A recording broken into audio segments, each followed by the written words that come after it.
Bien,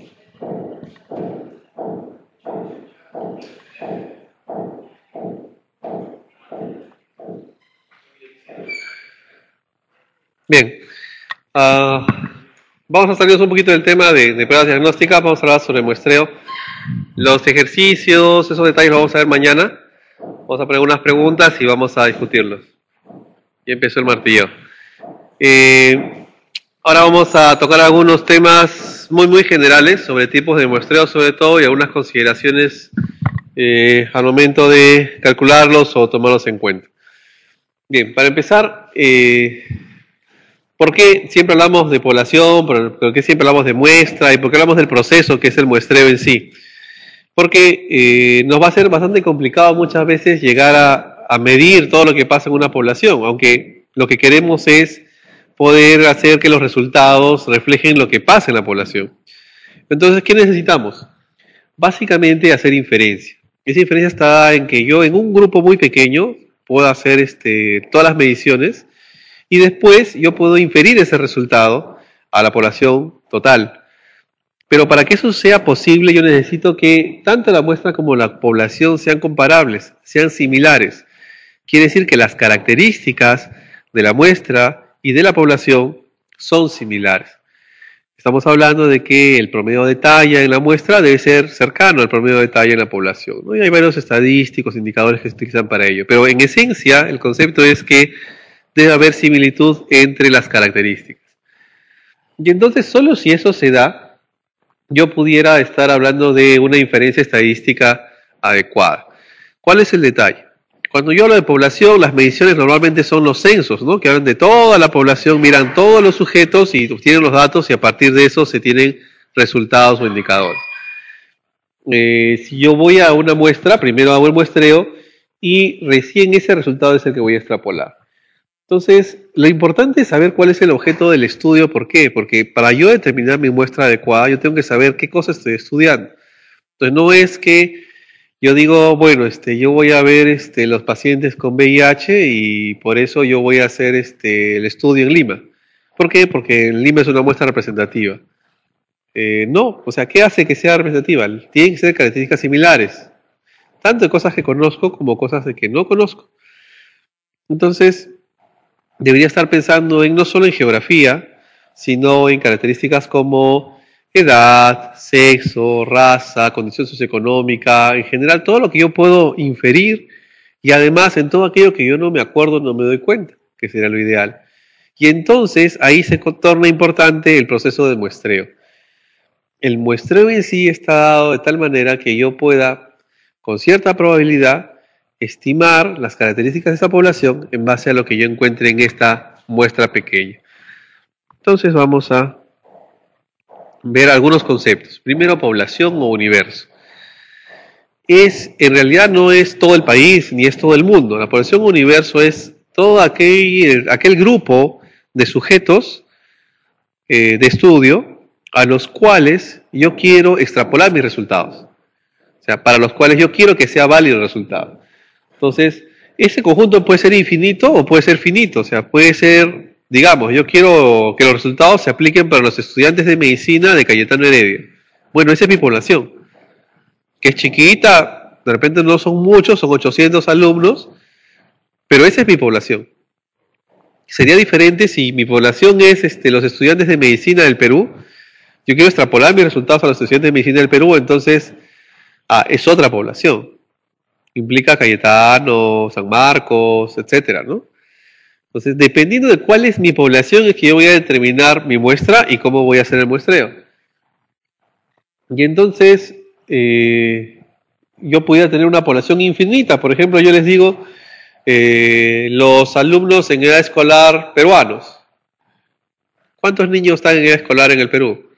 Esa población no está adecuadamente censada, no la conocemos exactamente. Y se comporta casi como una población infinita. Sin embargo, yo quiero representar esa población. Estudiantes de Cayetano yo sé, porque voy a la lista y sé cuántos son, quiénes son. Pero los escolares, los niños en edad escolar peruanos, no los conozco, porque no todos van al colegio. Entonces no tengo un patrón de ellos. Hay muchos niños que no tienen DNI todavía. Entonces esta población para mí todavía no es muy conocida. Si yo hablara niños matriculados en colegios a nivel de Perú, en el Perú completo, probablemente sí puedo recoger ese dato exacto, porque eso sí está en los registros, los matriculados. Pero población escolar no llego, porque hay gente que no está identificada. Entonces eso, lo primero para tener en cuenta. Ok, avancemos. Hay niveles de población y entonces vamos a hablar, ok, una es la población ideal, la población objetiva, la población general, ¿no? A donde quiero llegar. Pero otro asunto es la población diana o teórica. Entonces estamos hablando del universo muestral, al cual yo voy a realmente a trasladar mis resultados. Y es con el cual yo voy a trabajar. Si yo bajo de nivel, ya no estoy hablando de la población ideal, población diana, sino voy a bajar a la población que yo accedo o puedo acceder. Y esa es la población accesible, a la cual yo puedo llegar.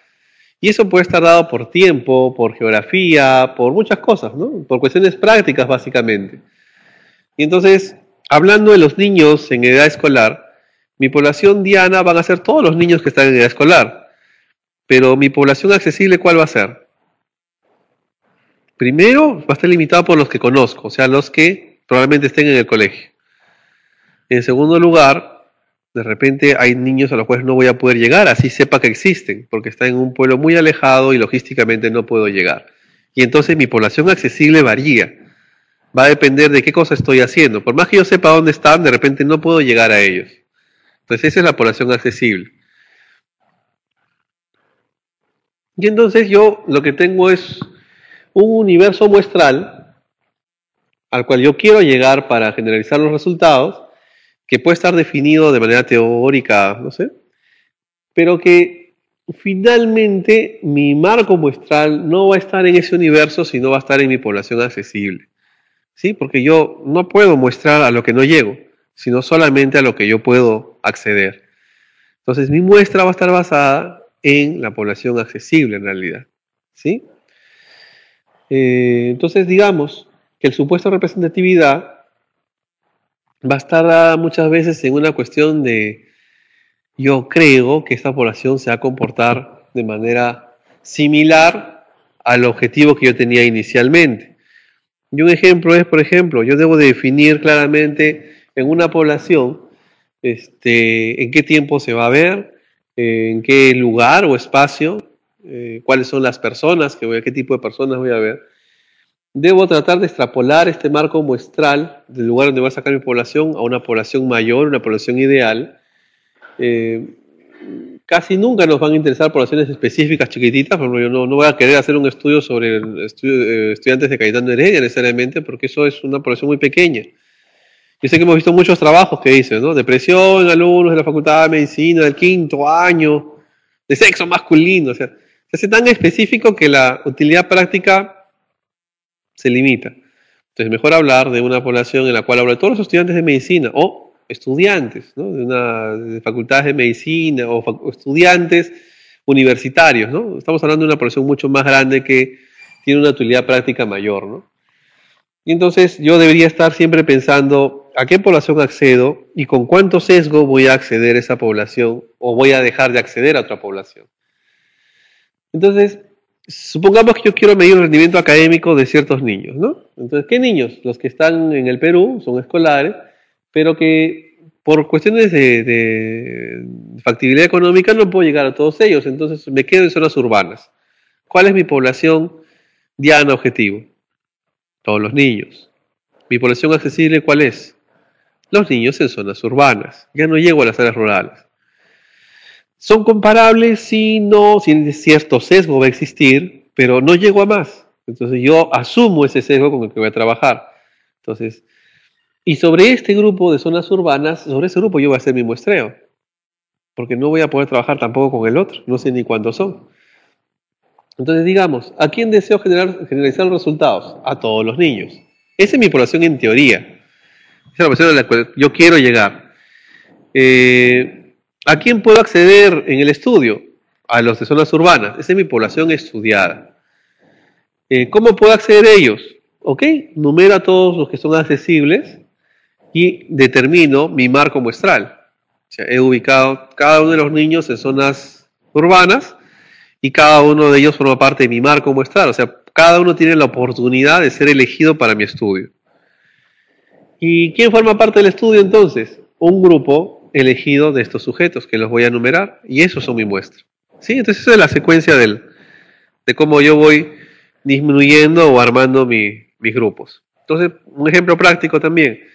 Si yo estoy hablando de malaria en el Perú, obviamente yo quiero hablar de qué pasa a nivel nacional, pero de repente yo voy a tener un marco muestral concreto en un lugar, digamos Bellavista o Piura, ¿no? Bellavista es el lugar de mayor incidencia o prevalencia de malaria en el Perú. Entonces este lugar puedo utilizarlo como índice que no es representativo probablemente de todo el Perú, pero sí de los lugares que tienen malaria. No en número, pero sí de repente en calidad, tipo, no lo sé. Depende de qué voy a estudiar, me va a servir o no me va a servir. Digamos que voy a hablar de este lugar. Y entonces yo quiero saber cuántos casos hubieron entre enero y marzo del 2011. ¿Sí? Entonces, miren qué tengo. Tengo un universo teórico, tengo un marco muestral, un lugar donde sé dónde están, y por un muestreo determinado voy a sacar una muestra, que son los sujetos que voy a estudiar. Y ese resultado lo voy a tratar de extrapolar a la población general. ¿Con cuánto éxito o cuánto grado de riesgo voy a hacer esa estimación? Eso lo voy a asumir yo en mi diseño de estudio. Puede ser bueno, puede ser malo. Pero mi objetivo siempre es generalizar los resultados. ¿Sí? Este es el esquema lógico, ¿no? Ok, está de moda. Entonces ahora que estamos en la Copa América, bueno, esta no es la selección de la Copa América, que empató, sino esta es una selección argentina. Digamos, esto es una muestra de ¿qué cosa? Las chicas mirando las piernas en vez de pensar en muestra de qué cosa es.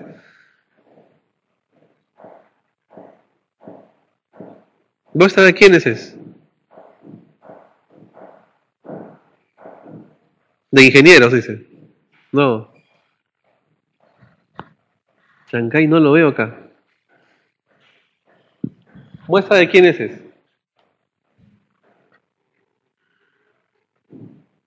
¿A quiénes representa?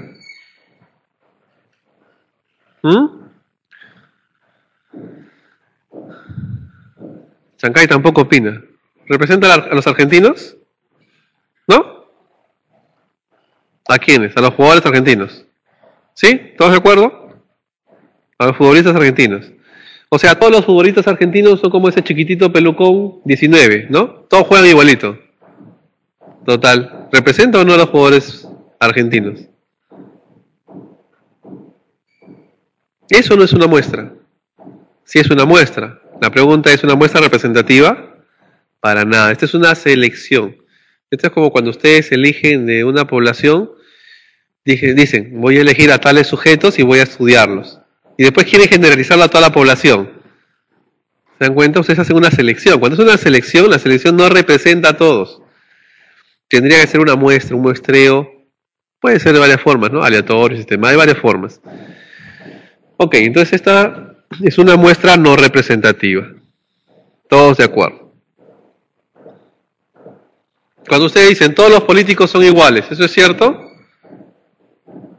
Si ustedes cogen un político y todos son iguales, ¿todos tienen las mismas características? No. Entonces ese es el detalle de hacer muestras. Eso es lo que ustedes quisieran. Entonces, ¿qué problemas vamos a encontrar cuando hacemos un marco muestral y cuando buscamos la muestra después de ese marco? Primero, podemos tener sesgos de selección, que acabamos de ver en la selección argentina, ¿no es cierto? Podemos tener grupos que están sobre representados o subrepresentados. Cuando ustedes hacen una encuesta a nivel nacional y dicen, vamos a escuchar la opinión de la población en cuanto a un tema en particular, y se van a todas las casas a visitarlos de lunes a viernes, digamos a las 9, entre 9 y 10 de la mañana. ¿Quiénes están en mayoría en sus casas a esas horas? Cada vez menos, pero actualmente todavía hay más mujeres que hombres a esa hora en sus casas, ¿no? O están los que no están empleados, ¿no? Los desempleados. O también están los que no quieren trabajar. O están los que están estudiando o trabajando en la tarde, ¿no? ¿Se dan cuenta? Hay un grupo que está sobre representado. Entonces pueden tener más mujeres, pueden tener más desempleados, pueden tener, no sé, ¿no? Mayor cantidad de personas mayores o niños. Entonces hay una mala representación. Lo segundo es que podemos tener una representatividad cuestionable. Por ejemplo, ustedes hablan, vamos a estudiar los pacientes de salud y cogen la muestra del MINSA. ¿Son los mismos? Son diferentes. ¿Cuál es la diferencia entre salud y MINSA? Fuera del color.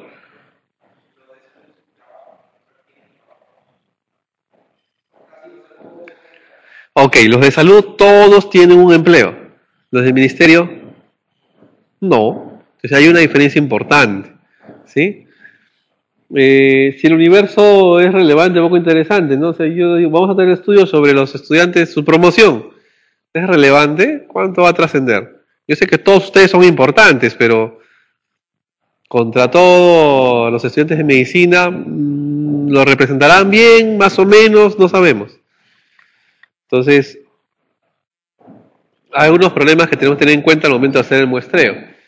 Y entonces, ¿cómo seleccionamos eso? Va a hacer que nosotros tengamos seguridad o no al momento de hacer nuestras inferencias finales de los resultados. Y por eso toda persona en el marco muestral debería tener la misma oportunidad de ser elegida. Eso hace que tengamos una muestra representativa. Y eso simplemente es dependiendo del método de muestreo que utilicemos. La probabilidad tiene que ser diferente de cero, obviamente. Y lo ideal es que esa probabilidad sea conocida. Entonces tenemos métodos no probabilísticos. ¿Qué quiere decir? Que no conocemos la probabilidad de ser elegidos los sujetos, pero que hemos hecho una muestra, pues. Entonces no nos asegura una muestra representativa. Por ejemplo, nosotros utilizamos diversos criterios donde no interviene el azar, sino que podemos tener varios criterios diferentes para elegirlos. ¿Para qué sirven estas muestras? En los estudios, digamos, exploratorios, donde vamos a ver cuál es la posible característica, el posible comportamiento. Si voy a definir asociación, no me sirve. Si yo quiero ver causalidad, esto no me sirve. Por eso cuando ustedes ven diseños de casos y control, diseños de cohortes, ¿su muestreo cómo es? ¿Por conveniencia? No, los muestreos para casos, controles, cohortes, diseños clínicos son muestreos aleatorios, muestreos sistemáticos, muestreos probabilísticos. ¿Sí? Eso tienen que darse cuenta siempre cuando ven el estudio. Ahora, el inconveniente es que no sabemos si es representativa la muestra o no, y generalmente no lo va a ser, ¿no? Entonces, ejemplos de muestreos no probabilísticos, por conveniencia. Yo determino los que vienen tal día, o porque están más cerca a mí, o porque son mis pacientes, a ellos los elijo. Por discrecional le decimos. Cuando, por ejemplo, nosotros tenemos algunos pacientes que pueden participar mejor o contribuir más a mi estudio, ¿no? Porque tienen mayor adherencia, porque tienen mejor empatía con el médico, no lo sé, pero los he elegido por algún criterio en particular, que sin embargo, no quiero que se nos pierdan algunos pacientes, ¿no? Porque estoy asegurando mi adherencia al estudio. Pero eso ya hace que esta población sea diferente, ya no es igual que la otra. Entonces eso hace un muestreo no probabilístico.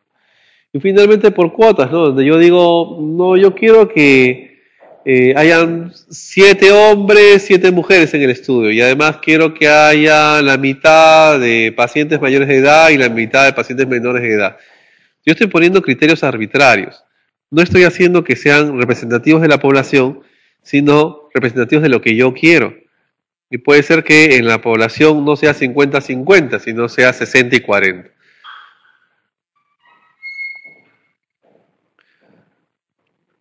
Entonces es diferente cuando yo trabajo sobre muestras probabilísticas, porque yo lo que voy a tratar de hacer es tener un proceso de selección inicial, luego una estimación adecuada de la posibilidad de ser elegido de estos sujetos, y finalmente tengo que establecer un tamaño definido de muestra.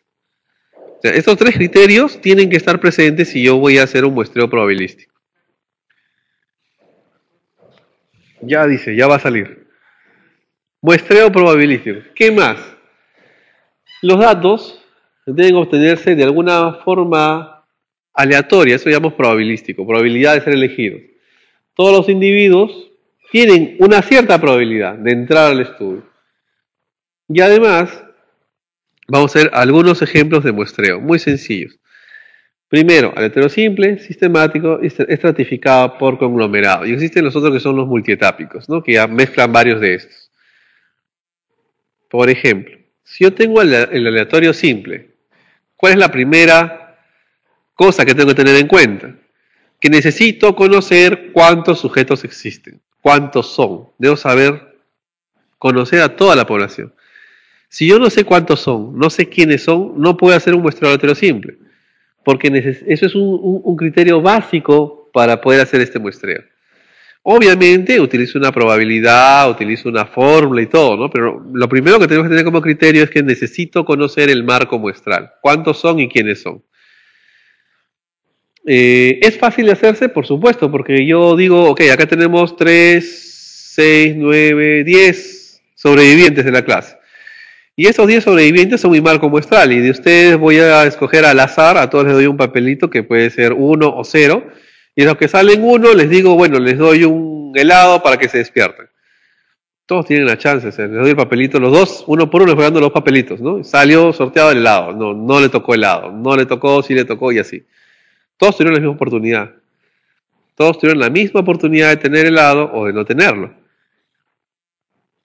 Sin embargo, yo debería saber cuántos son. Y entonces, ¿por qué? Porque yo necesito un tamaño muestral.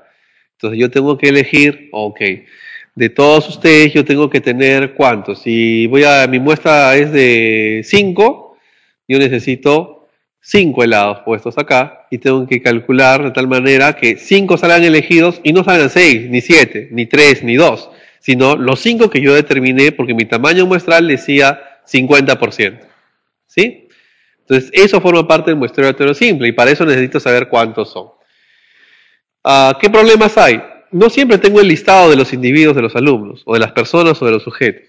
Entonces, eso me complica muchas veces hacer este muestreo, sobre todo cuando la población es muy grande. Segundo, si yo quiero hacer muestras pequeñas, de poblaciones pequeñas,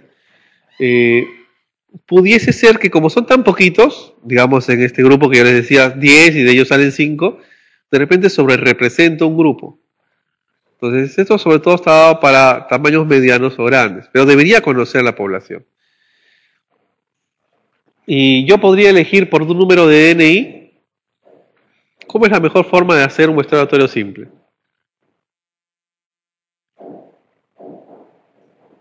Primero tengo que saber quiénes son, los identifico. Y en segundo lugar, a todos les asigno una chance de entrar al estudio. Entonces, por ejemplo, hacemos una tabla de Excel en el DNI. Claro, es un problema, ¿no? Pero por eso, ¿qué debería hacer? Yo debo poner todos los sujetos en la base de datos. En Excel es muy sencillo. A cada uno le otorgo un número random, aleatorio. Tiro la función y yo puedo decir los 5 números mayores que salgan por el random. Como todos están ordenados y eso es aleatorio totalmente, van a salir los 5 mayores. Y todos tuvieron la oportunidad de quedar en ese grupo. Todos. Y la misma probabilidad. Pero yo necesito saber que son 5 y que eran de tantos y todos tuvieron la misma oportunidad de entrar, ¿no? Es una forma sencilla. Y yo podría decir que hasta ahí estamos bien. Ahora yo podría decir, bueno, son 100 alumnos y voy a elegir el 10%. Y yo digo, ok, bueno, vamos a ver, de cada 10 yo voy a elegir uno. También puede ser. Yo los agrupo en grupos de 10 al azar y de cada grupo de 10 saco un hito. Sale uno de cada 10. Yo sé el tamaño muestral, yo sé que están todos, por eso puedo calcular. Si la población es infinita, no puedo hacer un muestreo aleatorio simple. ¿Se dan cuenta? Porque no tengo el marco muestral. Entonces, voy a otro tipo de muestreo. ¿Qué pasa si yo quiero un muestreo sistemático? ¿Cómo es esto? Ok, son 100 alumnos. Y yo digo, vamos a empezar y los voy a ordenar a todos, de cualquier forma. Y yo voy a elegirlos de 10 en 10. Puede ser, ¿no? De 10 en 10 lo voy eligiendo, ¿no? El primero es el número 11, el 21 y así. Pero, ok, yo debería hacer, no solamente lo dividí en 10 grupos para que toque uno por cada 10, sino debería sortear en dónde empiezo. Yo puedo empezar en el 1, puedo empezar en el 7, puedo empezar en el 10. Entonces sorteo, entre el 1 y el 10 sorteo. Y puede empezar cualquiera de los, o sea, todos tuvieron la misma oportunidad. Lo que pasa es que el primero que salió manda sobre todos los demás. O sea, sale el 7, el 17, 27, 37. ¿Se dan cuenta? pero todos tuvieron la misma oportunidad de salir. Ya lo hice sistemático. O sea, todos entraron a la balota, pero fue ordenadito, de tal manera que va por grupos. Pero todos tienen la misma chance. Y eso es lo que dice este slide, ¿no? Más o menos. ¿Qué necesitamos? Una población ordenada, que tenga una tendencia conocida. Por ejemplo, yo podría ordenar el salón de abajo, de adelante hacia atrás, pensando en que adelante están de repente los que están más atentos, atrás los más traviesos, y lo que estoy haciendo básicamente es ordenarlos por un criterio de atención. Pero todos están representados, como los puse en grupitos, están tanto representados los de adelante como los de atrás, porque todos tienen cuotas asignadas. Claro, los puedo ordenar por edad, y también salen todos representados, ¿no? Yo puedo ordenarlos de cualquier manera, pero tengo que conocerlos a todos, y segundo, tengo que generar una forma en la cual cualquiera puede ser elegido. Y por eso hacemos la formulita muy sencilla, ¿no? No, esto no tiene nada que ver con distribución normal o no normal. Esto es simplemente para escoger poblaciones. La distribución de la población es ya cuando uno ya tiene la población escogida y uno quiere ver qué tipo de población encontré. Que es otro asunto. Lo vemos si quieres al final. Entonces hasta ahora estamos viendo un segundo método de muestreo, que es en este caso el sistemático. Bien, otro tipo, el estratificado. ¿En qué consiste? En que yo tengo estratos, ¿no? Entonces puedo decir, un estrato es el sexo, entonces digamos hombres y mujeres. Tengo dos grupos. Pero en este salón hay el 30% de mujeres y 70% de varones. Y entonces yo digo, ok, yo necesito que mi muestra al final represente eso y me aseguro que haya un 30% de mujeres y un 70% de varones. ¿Se dan cuenta? Entonces yo ya estratifiqué mi población y de cada grupo seleccioné un grupo, que es en peso representativo de la población total. Lo puedo hacer por sexo, por talla, por edad, por salón, hablando de alumnos. Lo podría hacer por enfermedades, comorbilidades, por lo que se me ocurra, pero estratifico. Una forma clásica de estratificar es, ok, yo estratifico por regiones, ¿no? Y pongo tanta población por cada región y los pongo en base al número de habitantes por lugar. Entonces, obviamente, me va a tocar, si hago a nivel nacional, mayor número de personas de Lima y menor número de personas de Madre de Dios, por densidad demográfica, ¿no? Por más que Madre de Dios es grandazo, Madre de Dios tiene menos población. Entonces, si yo lo estratifiqué, Madre de Dios aporta menos personas al estudio. Y Lima, muchísimos más, casi la mitad. ¿Se dan cuenta? Cuando hacen los muestreos estadísticos para los sondeos de votación, ¿cómo hacen esos muestreos? Certificados tienen que ser. No hay otra forma de hacerlo. Y entonces van por áreas, por zonas, y en cada zona un número determinado y así van sorteando, ¿no? Entonces la estratificación tiene que ser respecto a un carácter conocido. Y podemos hablar de compuestos si es que tenemos más de dos o más caracteres que están estratificando esta población. Entonces, lo básico para el estratificado es ¿qué cosa? Que yo tengo subgrupos ya conocidos. Y que esos subgrupos tienen un comportamiento definido. Yo quiero que se represente ese comportamiento en mi muestra final. Me aseguro. El resto va a estar aleatorizado. Pero esa variable, esa característica tiene que estar representada así. Para eso es el estratificado. ¿Qué ventajas tiene? Bueno, que va a representar en función de esa variable que yo quiero. ¿Qué problemas tiene? Bueno, yo debo conocer adecuadamente esa proporción, esa relación. Si no, no me sale la estratificación adecuadamente. Entonces necesito una lista de los estratos y una estimación del tamaño de cada uno de ellos. Sin eso no puedo hacer un muestreo estratificado. Estoy haciendo cualquier mamarracho menos estratificado. Y el simple, cuando uso una sola característica, compuesto, cuando son dos o más características. ¿Sí? ¿Ok? Y entonces, ¿qué pasa? Puedo tener muestreos multietápicos cuando ya yo tengo una primera fase que de repente dice estratificado. Ok, lo estratifico por regiones y después hago simple, porque, ok, digamos, lo estratifiqué ya ni siquiera por regiones, por manzanas. Entonces, en este distrito, todas las manzanas son un estrato. Y yo selecciono, pues, grupos de manzanas, y me toca este grupo de manzanas. Y de esa grupo de manzanas selecciono una manzanita, ¿ya? Y representan más o menos los estratos socioeconómicos en ese distrito, digamos, cada manzanita. Entonces representan 10 manzanas de estrato socioeconómico alto, y de repente digo 90 de estrato socioeconómico bajo, porque esa es la proporción que hay en el distrito de pobreza. Ok, ya hice estratificado. Pero después, en esas 90 manzanitas que me quedan de estrato bajo, yo hago un aleatorio simple. En cada manzanita sorteo cuál es la casa que va a ser sorteada. Entonces busco cuántas casas hay, sorteo y me queda una casa de esa manzana. Pueden haber 7, 10, 15, 20, 30 casas, pero una sale elegida. Entonces el primero fue certificado, pero el segundo paso fue un aleatorio simple. Conociendo cuántos son, sorteé y dije, ya salió.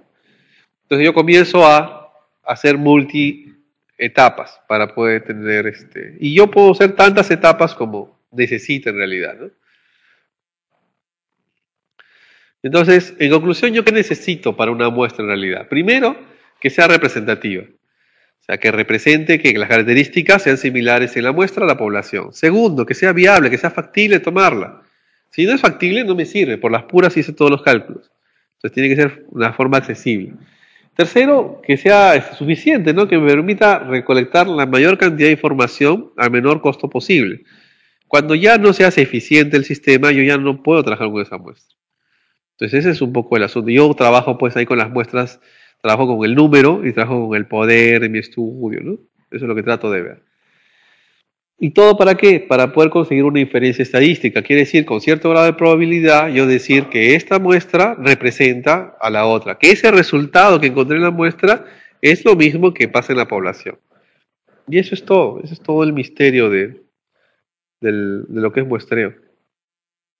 Obviamente ahorro dinero, tengo menos recursos de personal, materiales, bla, bla, bla, menos tiempo, etcétera, ¿no? Todo esto que es bla, bla, bla, en realidad es lo que se traduce al final. Pero lo más importante es que la calidad de la información que yo obtengo es buena, porque en realidad estoy trabajando en un grupo pequeño, estoy obteniendo lo que hubiera obtenido yo en toda la población. Ese es todo el objetivo del muestreo. Algunos detalles adicionales. Siempre ustedes han visto que en los trabajos hay, ¿qué cosa es unidad de análisis? ¿Cierto? Unidad de muestreo. Unidad de muestreo es el lugar en donde yo voy a elegir, de donde voy a sacar mis muestras. Pero unidad de análisis es la unidad mínima en la cual yo voy a obtener los datos. Los datos que voy a utilizar en mi estudio. Es la unidad indivisible para sacar los datos. Cada dato de cada sujeto. Este es cada sujeto de estudio. Puede ser una persona, puede ser una historia clínica, puede ser una vivienda, puede ser una... Es un ente o es algo que no lo voy a dividir más, que es la unidad mínima, de donde voy a tomar los datos para analizar. Ahora, obviamente tenemos varios tipos de población. Una población homogénea, en donde todos son igualitos, que es bien fácil hacer un muestreo ahí, pero tengo problemas cuando cuando la población es heterogénea. Si la población es heterogénea, yo tengo que ver cómo hacer para obtener una muestra de esta tortita que represente a todas. Entonces ahí vienen los problemas y para eso están todos los métodos de muestreo, ¿no? Por eso existe la estratificación, si no sería todo igualito. Entonces estas son las cosas que nos hacen pensar en cómo vamos a hacer el muestreo. Y la unidad de muestreo, como les digo, es la unidad seleccionada de todo el marco de muestreo. Entonces yo puedo hacer que la misma unidad de análisis sea la misma unidad de muestreo, ¿no? Por ejemplo, un niñito de 5 años puede ser para ambos casos el mismo caso, o puede darse por un conglomerado de unidades de análisis. Por ejemplo, yo tengo una población en donde todos los pacientes se atienden en un hospital determinado, ¿sí? Están ahí todos los pacientes. Pero mi unidad de mi muestreo es el consultorio, de donde yo voy a obtener mis pacientes. Pero mi unidad de análisis, ¿quién es? Es mi paciente, no es el consultorio. ¿Se dan cuenta? Entonces, ese es un poco términos de repente para poder identificar, ¿no? El estadístico, ¿qué cosa es? Es un resultado, es un valorcito que yo voy a obtener que va a describir un atributo de esa muestra y que finalmente va a ser comparable con la población, ¿no? Obviamente podemos hablar de media, de razones, de proporciones, etcétera, ¿no? Todos los valores que yo encuentro resumen son los estadísticos. O sea, si yo encuentro desviación estándar, esos son los estadísticos. ¿Sí?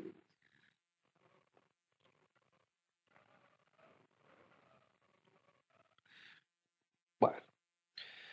¿Por qué vimos este tema acá? Porque en realidad mañana vamos a ver los ejemplos de las aplicaciones de pruebas diagnósticas en donde vamos a comenzar a trabajar ya qué pasa cuando yo necesito detectar más pacientes con anemia o qué pasa cuando yo necesito encontrar una prueba que sea útil en tal situación o tal otra oportunidad o cómo varían los valores, los números, ¿no? Eso lo vamos a ver en la prueba y después lo vamos a discutir en la sesión que vamos a tener.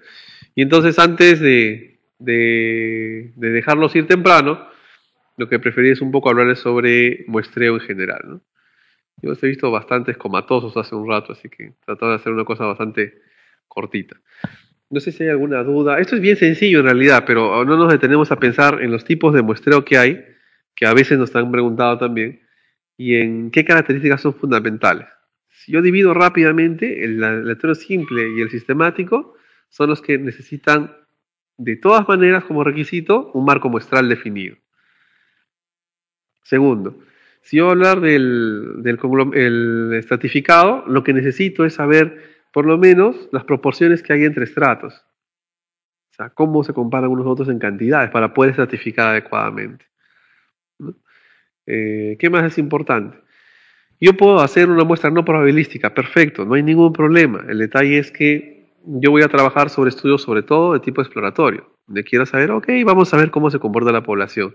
Pero si yo quiero hacer un analítico donde voy a ver causalidad, ese muestreo no probabilístico me va a complicar el asunto, porque si vieron la población homogénea versus no homogénea, yo no sé en qué población estoy.